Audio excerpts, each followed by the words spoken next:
सुप्रभात, नमस्कार। मैं हूं प्रीति सिंह और आप देख रहे हैं सुप्रभात। अगले आधे घंटे में तमाम अहम खबरों पर विस्तार से नजर डालेंगे, लेकिन शुरुआत करेंगे हेडलाइंस के साथ। प्रधानमंत्री नरेंद्र मोदी जोहान्सबर्ग में G20 शिखर सम्मेलन में भाग लेने के लिए दक्षिण अफ्रीका की यात्रा पर रवाना। अफ्रीका के विकास के मुद्दों पर होगा फोकस। भारत, ब्राजील, दक्षिण अफ्रीका के नेताओं की बैठक में भी शामिल होंगे प्रधानमंत्री। गुजरात के भुज में मनेगा BSF का 61वां रेंजिंग डे। बतौर मुख्य अतिथि केंद्रीय गृह मंत्री अमित शाह लेंगे परेड की सलामी।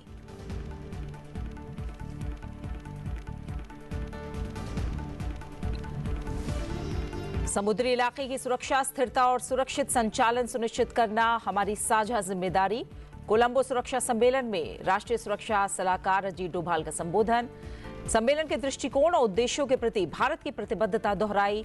कहा, समुद्री सुरक्षा, आतंकवाद से मुकाबला, तस्करी और सीमा पार अपराध पर कड़ी नजर बनाए रखना बेहद जरूरी।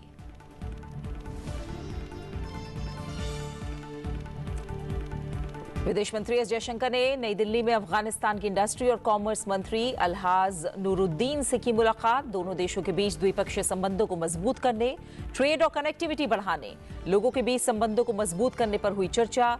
एस जयशंकर ने अफगानिस्तान के लोगों के विकास और भलाई के लिए भारत के समर्थन को दोहराया।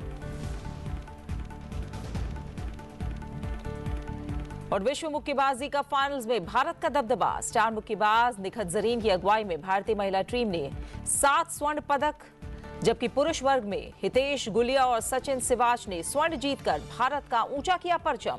कुल मिलाकर मेजबान भारत ने सभी वर्गों में 9 स्वर्ण, 6 रजत और 5 कांस्य किए हासिल।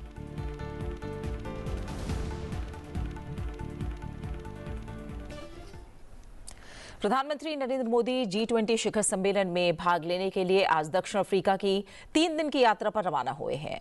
ये सम्मेलन जोहान्सबर्ग में 21 से 23 नवंबर तक आयोजित होगा। इस बार शिखर सम्मेलन की मेजबानी दक्षिण अफ्रीका कर रहा है। ये लगातार चौथी बार है जब इस सम्मेलन की मेजबानी ग्लोबल साउथ के देशों में हो रही है। इस सम्मेलन में प्रधानमंत्री नरेंद्र मोदी G20 एजेंडे पर भारत का नजरिया पेश करेंगे और शिखर सम्मेलन के सभी 3 सत्रों में अपनी बात रखेंगे। प्रधानमंत्री अपने संबोधन में समावेशी और सतत आर्थिक विकास, कारोबार, विकासपरक वित्त, वैश्विक कर्ज की चुनौतियां, प्रतिरोधक विश्व के निर्माण, आपदा प्रबंधन, जलवायु परिवर्तन, ऊर्जा और खाद्य सुरक्षा विषय को शामिल कर सकते हैं। G20 नेताओं के शिखर सम्मेलन के दौरान प्रधानमंत्री नरेंद्र मोदी जोहान्सबर्ग में उपस्थित कुछ नेताओं के साथ कई द्विपक्षीय बैठकें भी कर सकते हैं।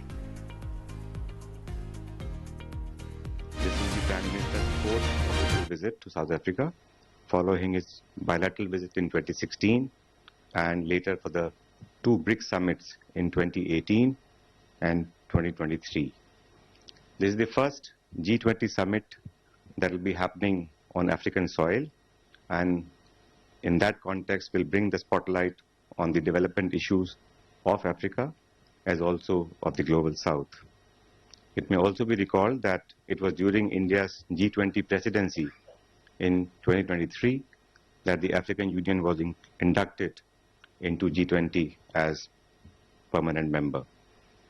Apart from G20 members, South Africa has invited several guest countries, non-members that we know, and several heads of international organizations to the Leaders Summit in Johannesburg. The summit will be important for India to ensure continuity of its priorities in the G20 after having hosted a very successful presidency in 2023. As you are aware, the G20 has emerged as a premium forum for international economic cooperation as well as for discussing matters of global significance. The G20 provides an excellent opportunity for the leaders of these large economies and emerging economies representing over 85% of global GDP and around 3/4 of the world population to come together and discuss important issues impacting the world. These include important matters such as accelerating progress on the Sustainable Development Goals, reform of global institutions of governance, tackling environmental and climate challenge, debt sustainability, bridging the digital divide, energy transition, emerging technologies, underscoring the importance of international coordination and cooperation in addressing contemporary global challenges. राष्ट्रपति द्रौपदी मुर्मू ने कहा है कि देश का विकास और आदिवासी समुदायों का विकास दोनों एक दूसरे के पूरक हैं। छत्तीसगढ़ के अंबिकापुर में जनजातीय गौरव दिवस पर आयोजित कार्यक्रम को संबोधित करते हुए राष्ट्रपति द्रौपदी मुर्मू ने कहा कि आदिवासी समुदाय का योगदान भारत के इतिहास में एक गौरवशाली अध्याय है। उन्होंने कहा कि आदिवासी संस्कृति हमारी विरासत और पहचान है, इसे संजोए रखना हमारा कर्तव्य है। मुझे ये देखकर बहुत प्रसन्नता हो रही है कि पिछले दशक में जनजातीय समुदाय के विकास और कल्याण हेतु राष्ट्रीय स्तर पर योजनाएं विकसित की गई है और उन्हें कार्यरूप दिया गया है। पिछले वर्ष गांधी जयंती के दिन भगवान बिरसा मुंडा की धरती झारखंड से प्रधानमंत्री श्री नरेंद्र मोदी जी ने धरती आबा जनजातीय ग्राम उत्कर्ष अभियान का शुभारंभ किया था। उस अभियान का लाभ देश के 5 करोड़ से अधिक जनजातीय भाई बहनों तक पहुंचाया गया। वर्ष 2023 में जनजातीय गौरव दिवस के दिन 75 पीवीटीजी समुदाय के सामाजिक तथा आर्थिक विकास के लिए प्रधानमंत्री जनजातीय आदिवासी न्याय महा अभियान यानी पीएम जनमन अभियान शुरू किया गया है। इस अभियान के तहत अनेक प्रभावी कदम उठाए गए हैं। ऐसे सभी कार्य सरकार द्वारा आदिवासी समाज को दी जा रही प्राथमिकता के प्रमाण हैं। जनजातीय विकास के कार्यों को निरंतर दिशा और गति प्रदान करने के लिए मैं केंद्रीय जनजातीय कार्य मंत्री श्री जुएल ओराम जी और उनकी पूरी टीम को मैं सराहना करती हूँ। राष्ट्रपति द्रौपदी मुर्मू अपनी यात्रा के दूसरे दिन आज तेलंगाना के सिकंदराबाद स्थित राष्ट्रपति निलयम में भारतीय कला महोत्सव 2025 का उद्घाटन करेंगी। भारतीय कला महोत्सव के दूसरे संस्करण में गुजरात, महाराष्ट्र, राजस्थान, गोवा, दादरा और नगर हवेली और दमन और दीव की समृद्ध सांस्कृतिक, पाक कला और कलात्मक परंपराओं का प्रदर्शन किया जाएगा। यात्रा के अंतिम दिन राष्ट्रपति आंध्र प्रदेश के पुट्टपर्थी स्थित प्रशांति निलयम में श्री सत्य साई बाबा के शताब्दी समारोह के अवसर पर आयोजित विशेष सत्र में भी शामिल होंगी। सीमा सुरक्षा बल बीएसएफ का 61वां स्थापना दिवस समारोह इस बार गुजरात के भुज में मनाया जाएगा। बीएसएफ की 176वीं वाहिनी परिसर हरिपार भुज में आयोजित होगी। गृह मंत्री अमित शाह आज बीएसएफ के स्थापना दिवस समारोह में बतौर मुख्य अतिथि शिरकत करेंगे और परेड की सलामी लेंगे।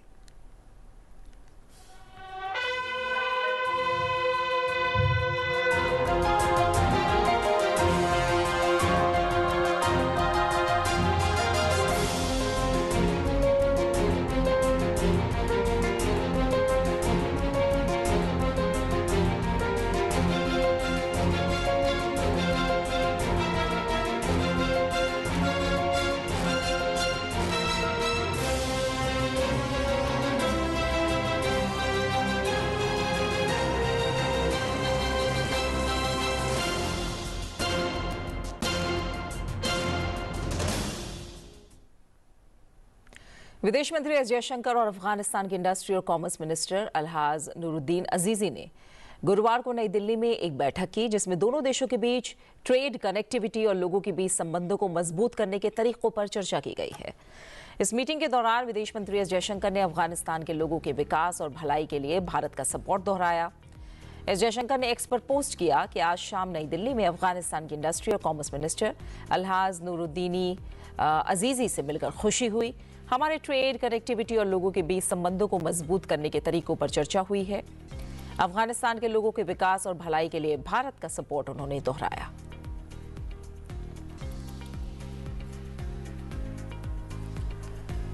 भारत ने कोलंबो सुरक्षा सम्मेलन की 7वीं राष्ट्रीय सुरक्षा सलाहकार स्तरीय बैठक की कल मेजबानी की, जिसमें मालदीव, मॉरिशस, श्रीलंका और बांग्लादेश के शीर्ष सुरक्षा अधिकारी एक साथ आए, जिसमें सेशल्स एक पर्यवेक्षक सदस्य के रूप में भाग ले रहा है। मलेशिया पहली बार अतिथि के रूप में शामिल हुआ। राष्ट्रीय राजधानी में आयोजित इस सम्मेलन की अध्यक्षता एनएसएजी डोभाल ने की और इसमें क्षेत्रीय सुरक्षा सहयोग की समीक्षा की गई। इसके 5 प्रमुख स्तंभों में सहयोग को और गहरा करने पर सहमति जाहिर हुई। साथ ही पूर्ण सदस्य के रूप में शामिल होने के सेशल्स के निर्णय का स्वागत किया गया। बैठक में समुद्री सुरक्षा, आतंकवाद निरोध, साइबर सुरक्षा और अंतर्राष्ट्रीय संगठित अपराध और आपदाओं से निपटने के लिए हिंद महासागर क्षेत्र के देशों के बीच सहयोग को मजबूत करने पर ध्यान केंद्रित किया गया। सदस्य देशों ने सम्मेलन के दौरान समुद्री सुरक्षा और संरक्षा, आतंकवाद और कट्टरपंथ का मुकाबला, तस्करी और अंतर्राष्ट्रीय संगठित अपराध का मुकाबला, साइबर सुरक्षा और महत्वपूर्ण बुनियादी ढांचे और टेक्नोलॉजी का संरक्षण करने, साथ ही मानवीय सहायता और आपदा राहत के तहत सहयोग बढ़ाने के तरीकों पर चर्चा हुई। The CSC has gained immense significance today in the midst of a rapidly changing and challenging global security environment. Realizing the growing import of strengthening regional partnership amongst the countries of the Indian Ocean region, we came together in 2020 to reinforce the cooperation in vital matters of security through the establishment of Colombo Security Conclave. I am happy that our engagements have gained momentum since the 6th NSA meeting that were held in Mauritius in December 2023. The strength and success of this August group lies in our common vision, consultations and convergence of objectives. We have been building our capacities through regular engagements across the 5 pillars of cooperation. We adopted the CSC Charter and the MOU on the establishment of the CSC Secretariat in August last year. We also appointed the first Secretary General of the CSC earlier this year, and I am pleased to welcome him also to this meeting. I would like to place on record the excellent coordination by the Secretariat of the CSC in this regard. भारतीय reserve bank के governor Sanjay Malhotra ने कहा है कि आर्थिक विस्तार और banking प्रणाली में वृद्धि की गति को देखते हुए भारत के और भी घरेलू बैंक जल्द ही दुनिया के शीर्ष 100 बैंकों की सूची में शामिल होंगे। उन्होंने दिल्ली स्कूल ऑफ इकोनॉमिक्स में वीके आरवी राव स्मृति व्याख्यान दिया और इसके बाद छात्रों से बातचीत की, जिसमें उन्होंने कहा कि आरबीआई भारत के कई बड़े बैंकों को वैश्विक सूची में शामिल नहीं कर सकता, जबकि उन्हें इसमें शामिल होना चाहिए। उन्होंने उम्मीद जताई और कहा कि सार्वजनिक क्षेत्र और निजी क्षेत्र में कई बैंक हैं, जिस गति से वो बढ़ रहे हैं, इससे लगता है कि ये केवल समय की बात है कि दुनिया के शीर्ष 100 बैंकों में हमारे कई और बैंक भी शामिल होंगे। वर्तमान में केवल भारतीय स्टेट बैंक और HDFC बैंक ही दुनिया के शीर्ष 100 बैंकों में शामिल हैं। ये दोनों बैंक 43वें नंबर पर SBI, माफ कीजिएगा, भारतीय स्टेट बैंक 43वें नंबर पर है, जबकि HDFC बैंक 73वें स्थान पर फिलहाल है।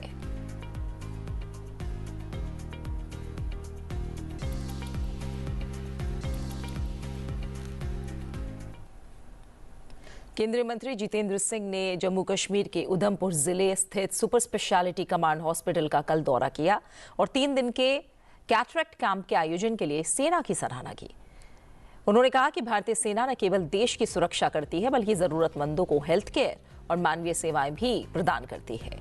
उन्होंने ऑपरेशन दृष्टि के तहत हॉस्पिटल की मेडिकल सेवाओं की समीक्षा की, जिसके तहत 19 से 21 नवंबर तक मरीजों के लिए मुफ्त आई कैंप लगाया जा रहा है। जितेंद्र सिंह ने कहा कि युद्ध के समय सेना की सेवा मिसाल है, वहीं शांति के समय समाज के प्रति उसका योगदान उतना ही महत्वपूर्ण है। उन्होंने कहा कि ये सेवा और कमिटमेंट सेना के मूल सिद्धांत को दर्शाते हैं और समाज के लिए उसकी भूमिका को उजागर करते हैं। आमतौर पर जो सेना का युद्ध के समय जो कामकाज रहता है उसकी चर्चा की जाती है, मीडिया में भी उसका जिक्र आता है, चाहे वो ऑपरेशन सिंदूर को लेकर के हो, कुछ और वारदात ऐसी हुई हो, लेकिन पीस टाइम जो उनकी एक्टिविटी है, जो मानवता के लिए उनकी और समाज के लिए सेवा है, उसका अक्सर उल्लेख नहीं होता। इसका एक उदाहरण, सर्वश्रेष्ठ उदाहरण आपके सामने है। इस 3 दिवसीय कैंप की एक ये खूबी भी है कि यहाँ पर कैटरेक्ट सर्जरी के लिए उस तरह की मशीनें इस्तेमाल की जा रही है जो अभी हिंदुस्तान में पहली बार अभी उपलब्ध करवाई गई है। उनमें से एक माइक्रोस्कोप 3D ऐसी है कि जो पहली बार हिंदुस्तान में कहीं भी इंस्टॉल हुई है किसी आर्मी सेटअप में, तो वो कमांड हॉस्पिटल उधमपुर से उसकी शुरुआत हो रही है आज, उसके बाद वो दूसरे अस्पतालों में भी रहेगी। भारत भूटान रेल संपर्क परियोजना संचालन समिति की पहली बैठक कल दिल्ली में हुई। विदेश मंत्रालय के प्रवक्ता रणधीर जायसवाल ने सोशल मीडिया पोस्ट में बताया है कि बैठक में कोकराझार, गिलेफू और बानरहाट समस्ते परियोजना के अंतर्गत 2 रेल संपर्कों के कार्यान्वयन के स्वरूप पर चर्चा हुई है। बैठक की अध्यक्षता अपर सचिव मुनु महावर और भूटान के अवसंरचना और परिवहन मंत्रालय में सचिव कर्मा वांगचुक ने की। बैठक में रेल मंत्रालय के साथ असम और पश्चिम बंगाल सरकारों के प्रतिनिधियों ने भी हिस्सा लिया।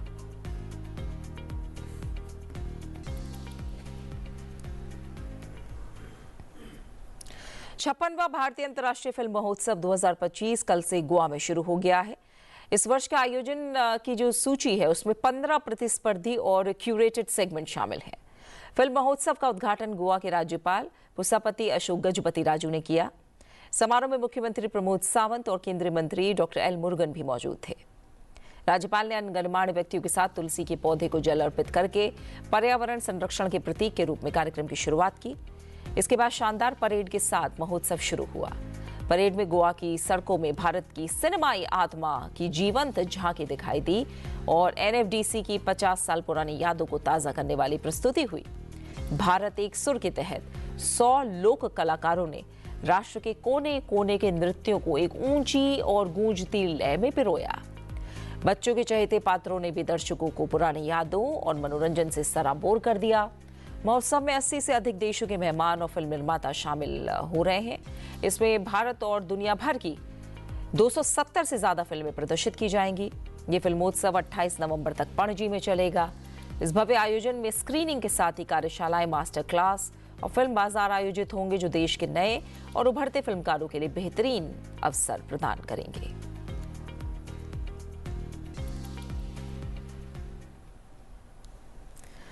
खेल की दुनिया से अहम खबर है। विश्व मुक्केबाजी कप फाइनल्स में भारत का दबदबा देखने को मिला। स्टार मुक्केबाज निखत जरीन की अगुवाई में भारतीय महिला टीम ने 7 स्वर्ण पदक हासिल किए हैं, जबकि पुरुष वर्ग में हितेश गुलिया और सचिन सिवाच ने स्वर्ण जीतकर भारत का परचम और ऊंचा किया। कुल मिलाकर मेजबान भारत ने सभी 20 वजन वर्गों में 9 स्वर्ण, 6 रजत और 5 कांस्य हासिल किए हैं। गुरुवार को 15 भारतीय मुक्केबाज रिंग में उतरे। महिलाओं के 51 किलोग्राम भार वर्ग में देश की स्टार खिलाड़ी निखत जरीन गोल्ड मेडल अपने नाम करने में कामयाब रही। निखत जरीन का खिताबी मैच में सामना चीनी ताइपे की खिलाड़ी जुआन सी गो से था। इस मुकाबले के अंकों की बात करें तो 5-0 से एक तरफा सर्वसम्मति से मात दी निखत ने। निखत के अलावा मीनाक्षी हुड्डा, प्रीति पवार, जैस्मिन लिम्बोरिया, परवीन हुड्डा, अरुंधति और नुपुर शुरान अलग अलग कैटेगरी में गोल्ड मेडल जीतने में कामयाब रहीं। विश्व मुक्केबाजी कप में भारतीय महिलाओं ने जहां 7 गोल्ड मेडल जीते, वहीं पुरुष भी 2 गोल्ड मेडल जीतने में कामयाब रहे। सचिन सिवाच ने किर्गिस्तान के सईतबेक को 5-0 से हराया, जबकि हितेश गुलिया ने कजाकिस्तान के नूरबेक बुरसल को 3-2 से हराते हुए शानदार जीत हासिल की। I always believe in manifestation, so I manifested that कि इस बार भी इंडिया में जो वर्ल्ड कप फाइनल होस्ट कर रहे थे, तो I thought let's repeat that again, because home crowd का एक अलग ही मजा होता है उनके सामने परफॉर्म करना। एंड आज उनके सामने मैं फाइनल खेली हूँ और उनके सामने जीती हूँ। So I just want to thank each and every one who has come to support team India, and ऐसे ही you guys keep supporting us, and हम ऐसे ही आगे भी ऐसी परफॉर्मेंस देते रहेंगे। सो आज की मेरी फाइनल अपोनेंट चाइनीज ताइपे के साथ थी। वो वर्ल्ड चैंपियनशिप में उसका मतलब क्वार्टर फाइनल में वो चैंपियन के साथ हारी थी, अलुआ के साथ, कजाक बॉक्सर के साथ। सो मेरा यही था कि वो बहुत ज्यादा मूवमेंट्स करती है तो उसको, और काउंटर बॉक्सर भी है, तो मेरा स्ट्रेटेजी ये था कि मैं भी काउंटर बॉक्सर खेलूं, मतलब काउंटर बॉक्सिंग खेलूं, अटैक पे ना जाके, क्योंकि अगर अटैक पे जाती तो मेरे लिए डिसएडवांटेज होता वो। तो मैं भी अपना गेम ही खेली एंड उसको अपने गेम में लेकर आई, and it was very good bout. So yeah, I am really happy to win today's final match. प्रधानमंत्री नरेंद्र मोदी ने तमिलनाडु के कोयम्बटूर में दक्षिण भारत प्राकृतिक कृषि शिखर सम्मेलन 2025 में किसानों से बातचीत की।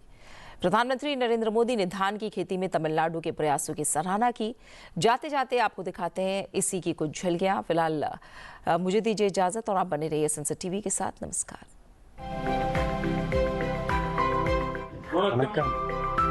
सब नेचुरल फार्मिंग वाले। Yes.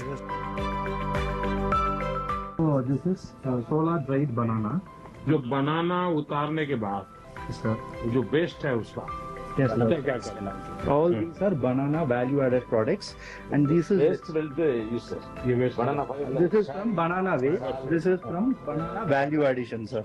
और हिंदुस्तान में सब जगह पे ऑनलाइन जाता है आपका माल। Yes, sir. ये एक्चुअली पूरा तमिलनाडु का हम लोग यहाँ प्रेजेंट कर रहे हैं सर, पूरा फार्मर प्रोड्यूसर कंपनी का, और मतलब इंडिविजुअल मतलब वो भी इसका साथ आता है सर। अच्छा। वो सब हम लोग का मतलब ऑनलाइन भी करता है, एक्सपोर्ट भी करता है, और इंडिया का पूरा लोकल मार्केट सेल करता है, सुपर मार्केट वगैरह में भी सेल करता है सर। कितने लोग एक साथ एक एफपीओ में काम करते हैं? 1000। 1000? हाँ जी। 1000। और एक पूरे इलाके में बनाना करते हैं कि मिक्स करते हैं अलग अलग चीजें? अलग अलग एरिया में अलग अलग एक्सक्लूसिव होता है सर। अभी जीए प्रोडक्ट है हम लोग का पास है। अच्छा, ये भी है। The 4 varieties of trees. It's all everybody known black tea, and this is from bud. We call white tea, and this is oolong. This is 40% fermented tea is oolong tea and green tea. आजकल तो white T का बहुत market है। Yeah, yes, ji. Brinjal, all natural farming. In this season, mangoes are available. Yeah. Mango. Yes, sir. Mango. Season mangoes sometimes. आजकल इसका market बहुत है। Moringa. Moringa. Yes, sir. नहीं, मोरिंगा के लिप्स का क्या करते हैं? मुर्गा लीफ से पाउडर करके एक्सपोर्ट भी करता है सर। पाउडर बहुत आजकल डिमांड है। Demand, yeah. बहुत Yes, sir. मेनली किन कंट्रीज में लेते हैं? America, African country and Japan major होता है, साउथ ईस्ट है, सब कुछ चलता है सर। एक्चुअली ये पूरा जीआई प्रोडक्ट है तमिलनाडु से। अभी 25 जीआई प्रोडक्ट यहाँ रखा है। कुंभकोणम का बीटेल और मदुरई का मल्ली, और ये मदुरई का है सर। और ऐसा मतलब पूरा इधर सब मतलब एच मार्केट कहाँ पर है? ये पूरा इंडिया में है सर, और तमिलनाडु में ईच एंड एवरी फंक्शन दे काशी वाला ले जाता है पान खिलाता है। हाँ जी सर। ये पलनी मुर्गा कितना प्रोडक्शन बढ़ा है? कम 100+ प्रोडक्ट है सर हम लोग से तरफ से अभी हनी से। इसका मार्केट बहुत ज्यादा है सर, डिमांड भी ज्यादा है। वो पूरा वर्ल्ड का हम लोग का मार्केट है सर हनी से। We have nearly 1000+ paddy variety sir, in traditional variety only, equal to millet all the like value sir. Paddy में तो तमिलनाडु जो करता था, हाँ जी सर, अभी तक दुनिया वो नहीं कर पाई है। सही है सर। सो इसमें पैडी और राइस और उससे वैल्यू एडेड सब मतलब हम लोग का एक्सपोर्ट करता है, वो पूरा इधर डिस्प्ले किया सर। भी किसान जो यंग जनरेशन है वो ट्रेनिंग के लिए आते हैं? आ जाएगा, अभी बहुत ज्यादा है। सवाल पूछते होंगे, उनके समझ में नहीं बैठता होगा ऐसा पीएचडी किया हुआ आदमी ये क्या कर रहा है, और उसमें बेनिफिट उसको दिखता होगा, तो क्या समझाते हैं आप? और मस्त पहले पागल जैसे उनको देखते थे और अभी जो है 1 माह में उनको 2 लाख का जो आमदनी मिलता है, कलेक्टर से ज्यादा मिलता है, ऐसा बोल रहे हैं। इसलिए लोग बहुत इनको एक इंस्पिरेशन मानते हैं। सब कलेक्टर आ जाएंगे। We trained 7,000 farmers in our farm. It's a model farm recognized by Natural Farming Scheme TNAU, and college student 3,000 students trained. Market मिल जाता है? We directly market. We export to countries, and then we value added the product, oil, hair oil, copra, soap. आपका hair oil कौन खरीदेगा? मैं जब गुजरात में था तो मैंने कैटल हॉस्टल एक कंसेप्ट डेवलप किया था। गांव के सारे कैटल हॉस्टल में रखो भाई, तो गांव भी साफ रहता है, और एक डॉक्टर चाहिए, 4-5 व्यवस्था करने वाले चाहिए, बहुत ही अच्छा मेंटेन होता। இப்போ நாங்கள் மாஸ் ப்ரொடக்ஷன் ஜீவாமிர்தம் அமிர்த கரைசல் பண்ணி பக்கத்தில் இருக்கிற ஃபார்மர்ஸ்க்கு எல்லாத்துக்கும் கொடுக்குறோம்। ப்ளஸ் அந்த जीवामृतम ये सब जो है ना, ये मास प्रोडक्शन करके आजू बाजू के जो कृषक होते हैं, किसान